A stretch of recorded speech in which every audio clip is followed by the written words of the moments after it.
হাতত পুত্ৰৰ ফটো লৈ ঘূৰি ফুৰিছে দুৰ্ভগীয়া পিতৃ। 4 মিনিটৰ ব্যৱধানত নোহোৱা হ'ল পুত্ৰ। কোনোবাই ক'ৰবাত দেখিছে নেকি বিচাৰি ফুৰিছে আশ্ৰাফুল ইছলামক।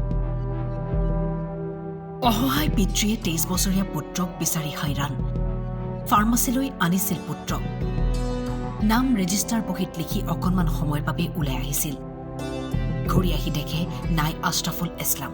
দোকানে দোকানে ঘূৰি ফুৰিছে পিতৃ পুত্ৰক বিচাৰি। আহিছিলোঁ মেডিকেলত, তাৰ বেণ্টৰ অলপ খেলি মেলি আছে, মানে তাক দেখাবলৈ ইয়াত নাম চাম এণ্ট্ৰি কৰিছোঁ। তাক এণ্ট্ৰি কৰাই পেলাই মই ইয়াৰ পৰা মই গৰু বজাৰত অকণমান স্কুটি ল'বলৈ গৈছিলোঁ, দৌৰ মাৰি কিনি 4 মিনিটৰ ভিতৰত মই ঘূৰি আহিছোঁ। আহি কিনি ইয়াত পোৱা নাই ল'ৰাটো। আশ্ৰাফুল ইছলাম, চিলনিবাৰী বৰ্মপাতাৰ। বজাৰৰ ওচৰতে মোৰ পুৰণা ঘৰটো আছে। কৰিছোঁ মই ল'ৰাটোক অলপ সহযোগ কৰিবলৈ। মই বহুত চেষ্টা কৰি আছোঁ, মই ল'ৰাটো পোৱা নাই।